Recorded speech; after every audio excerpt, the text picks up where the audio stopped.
At long last, we're back at the power supply, and hopefully we can finish it up with this video. I've been waiting for this thing to come in. Now, at first I showed you a potentiometer in the last video, but then Brendan, my mentor, said, well, John, you really need to be using a rheostat, a wire-wound rheostat. Instead of that potentiometer, you will get a much more accurate reading. Now, just so you understand what we're doing, we're going to replace this resistor with this rheostat, and then we're going to slowly bring up the voltage and test the voltage out here on these two wires. And we're going to bring it up using this until we get to 4.5 volts. Once we get to 4.5 volts, then we'll shut everything down and measure the resistance that it took to get there. Then I will replace this resistor with that resistance. Cool, huh? Now, in order to do that, we're going to have a little load across the end here. It's going to be this little lamp holder. And then I've got these two screws here. I'm going to screw the lamp holder down. And then we're going to go ahead and take some of this heat sink compound I bought at Radio Shack. And we're going to put it between the voltage regulator and the aluminum heat sink. We're going to do that.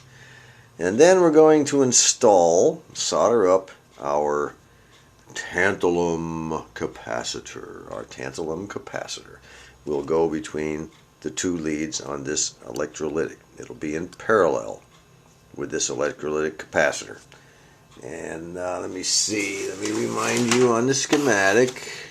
Turn this baby around here. The tantalum capacitor will be this one right here, and it's going to be in parallel with this electrolytic. The positive to here, the negative to there. And we will have completed that part. So let me go ahead and put in a few screws and get the light bulb screwed in. I've got a 6.3 volt screw base lamp right here, 250 milliamps. The number 46 is what it is. And we'll go ahead and put that in there. When we bring the voltage up, the lamp will start to light. And I'll also have a multimeter. This multimeter will be connected across these two connectors right here. No, I think I'll connect it here instead. I'll connect it up to these 2 points right here. And then we'll watch the multimeter. We'll watch the bulb. We'll watch the birds. We'll watch everything. Alright, we've got our little light bulb on there, a little holder, and we got our light bulb in. And I have also got the tantalum capacitor soldered on one end. I didn't solder both ends because this resistor has to come out. And this needs to be put in its place. Now before we do that, we need to place a jumper. I talked about this with Brendan. And I need to place a jumper across one end, between the wiper and one end. So right now, we've still got to put some of this heatsink compound on. And we've got to get this thing installed and get the jumper wire done. So let's do, oh yeah, one other thing. I don't know if we're going to get to it today. Might have to do it tomorrow. We want to solder up an old power cord I had laying around. By the way, every time, for those of you who are seriously into the hobby of radio, TV, phonograph repair, whatever, you throw an appliance away, it doesn't matter what it is, and the electrical cord is in good shape, cut it off. Cut it off and save it. The heatsink compound for best results should be applied to the back of the component, like so. Then we kind of take a little thing, kind of smear it around there a little bit, and kind of, don't go overly crazy with it, but you got to make sure you have it on there thick enough. Now, like anything else, this is going to squish out around the sides after I lay it back down and apply the screw. But that's okay, You can even put a little bit, I suppose, down in here, just to kind of, just for the heck of it. No big deal, okay? So what we're going to do is put this back down on there like so, and put the screw back in. And you can see the heatsink compound did squish out from around both sides, but you leave it like that, don't worry about it. No big deal. It's screwed down tight, And the heatsink compound is used to more easily transfer heat from the back of this metal backing on this voltage regulator to the heatsink itself. Helps dissipate the heat. I put the jumper wire in between the wiper, which is the center connector, and one end. The other end, where the black gator wire is connected, will go towards the voltage regulator. This end will go down to the negative side of the capacitor, of the electrolytic capacitor. Let me show you what I'm talking about here on the old schizo. Right here is where we're going. Let me zoom in a little bit here. Right here is where we're going to put that rheostat. The open end, which is where I have the black, this is the open end. See, there's nothing on that connector. Alright, nothing there. Nothing here, nothing there, nothing up my sleeve. And we are going to connect our black multimeter lead there for testing here in a second. That end that's open will go toward the voltage regulator. The other end of the rheostat will connect to the negative side of the electrolytic capacitor, and also the other side of the tantalum capacitor that's in parallel with it. Okay. Now I could have put a bare jumper wire between these two connectors, but I wanted you to be able to see what I'm doing, so that's why I put this big old white one in there. Okay, I've got the negative lead of my multimeter connected to that open end, and I'm going to connect the red lead of my multimeter to the other end. I could connect it to either one since they're jumpered together. It really doesn't matter. I'll just use this one here. And as you can see, this it's maxed out at about 1K, 1,000 ohms. It is reading 993, 994. And that's good. And that's the way we're going to solder it in. This is a 1,000 ohm rheostat. You know, as luck would have it, I put the jumper wire in the wrong place for positioning this on the board. You'll notice I need that open end over here. I need this open end on this wire, not over here. So look where the open end is, on the opposite side. So I'm going to move that jumper wire between the center and the open end, and then we'll put this back up in there. Yeah, you know, stuff happens, you know. I got the jumper wire moved to the other side now, but of course what that means is when I hook up my multimeter, I'm now at the low side of the rheostat, so I need to turn the knob all the way around the other way. Let's see if I can do that. There we go. So this is kind of hard to turn actually without a screwdriver. Alright, we're going to turn it all the way around like so. There we go. Okay, now we have it set to put in properly. The power cord has been connected. We are good to go on that front. Everything's looking good there. And I have this big red multimeter connected across these two connections right here, which would be right here, just like that, across the positive and negative of the electrolytics. And I have this yellow one connected across these two right here. So we're going to monitor the 90 volts with the red one, and we're going to monitor the 4.5 volts with the yellow one. And in order to get that 4.5 volts, I'm going to take this screwdriver right here, and I'm going to stick it in that slot, and then I'm going to turn that baby, and we're going to watch this voltage come down. DC voltage here, DC voltage here.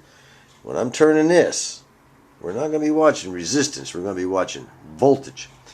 But before we do any of that, we're all set up and ready to go. All I got to do is plug it in and then turn these two babies on. We're going to go through and check all the solder joints for integrity. And what I mean, by integrity, this thing's been moved around a lot, jiggled and jostled. There's no telling, one of the wires could have come loose, one of the components, maybe leads not, maybe just barely tack soldered enough, and that need to be re-tack soldered because of all the jostling it may have gotten. No telling. So I'm going to check every wire, every component lead, everything for solder integrity to make sure it's good to go before I plug it in. Ho, ho, ho! Look at here. Now you know why we do things like that. Why we check integrity. I'm going to show you. You know, I have many years of experience in soldering. Many years. And it just goes to show you. Look at here. This one wire right here. Look at that. Loosey-goosey. Loosey-goosey. I didn't quite tack solder it enough. So I'm going to go ahead and, you know, normally I would just go ahead and solder it up. But since this is just a, you know, a temporary board, I just apparently didn't put enough solder on there. So I'm going to resolder that. And she's now good to go. Okay, I gave a tug on every single wire. I got my eyeball down there and gave it a good look. Everything. All right, everything looks good. Finally. So I've got this thing set. This is going to be monitoring the bias voltage of 90 volts. So I've set it to 200 volts DC. We're going to turn on the unit, and this one here is going to be monitoring our filament voltage. So I'll be setting this. Our filament voltage is supposed to be 4.5 volts. So I'll set this into the 20 volt range. Alright. Now what we have to do is plug it in. And here we go. Plugged in. Now let's see what our gauges say. Oh my goodness. Well, our filament voltage is reading 6 volts, but our 90 volts is up to 143. Holy moly. I don't know if that radio would pull it down into the 90 volt range or not. I may have to wind up changing this resistor. I don't know. You know, a fella asked me, he sent me an email and he said, hey John, your radio is going to have 90 volts, but mine only has, I think it's 77. How do I reduce the voltage? Well, you would do it with that resistor underneath there, but you know, between the two capacitors, which would be R1 right here. But you know, you don't know how much current your radio is going to pull, and as your radio comes on and begins pulling more and more and more, the voltage goes down, down, down. So what you're going to have to do is hook it up and then add voltage, add resistance. Now you can use, you know, like one of these. You could put one of these in, I suppose. And you can add resistance, you know, a resistor at a time until you get the voltage down to where you want it. Also, you want to make sure you don't exceed, if you're using like this part right here. Now this particular transformer only is good up to 300 milliamps. So if your radio draws, you know, 500 milliamps or even 400 milliamps, you can't use this transformer. You're going to have to get a beefier transformer. Let's see if we can't bring that down to 4.5 volts. Let me get the old screwdriver. I'm going to turn this to the left. And as I turn it to the left, let's see what goes on. Ooh, look at that. She's going down, down, down. We're looking for 4.5. Down, down, down. Down, down, down. I'm turning it to the left, turning it to the left. Down, down, down. 4.5. 4.45 I think is going to be about right, because I don't know if I'll have the exact amount of resistance I need, but I'd rather be a little bit under than a little bit over, because I don't want to blow out any filaments in this battery operated radio. Incidentally, Brendan, my mentor, has corrected me. I keep referring to this 90 volts as bias voltage when it's not. It's actually B+. We already had the simulated filament load established with this lamp holder and light bulb. So what we're going to do now is, since we have high voltage, high B+ voltage coming out of these two capacitors, out of this pi filter, we're going to go ahead and simulate the radio load. And I've got a 6K or 6,000 ohm 10 watt resistor across the output of the two electrolytics. And let's see what happens now. I'm going to go ahead and plug it in, and I'm hoping it'll bring it down from like 143 down to somewhere around 90 using a 6K. I don't know. We'll see. Alright, just so you know what we're doing, the resistor is going to go across here in parallel with the meter. Okay? So let me draw that in and I'll show you. And there it is, right there. This is going to simulate the load of the radio. Now I've got it all hooked up. I've got it all connected. All I have to do now is turn on here and see what we've got. Look at there. A 6K resistor brought it down to 84.3 volts. Now the radio, I don't think will be quite 6K. It'll be a little lower than that, which will bring this back up.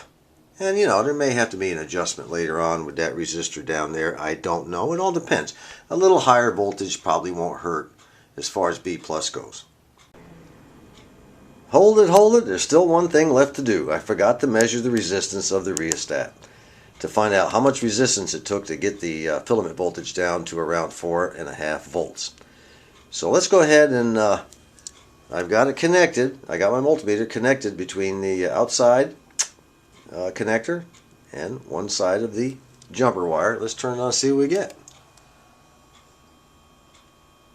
About 173 ohms.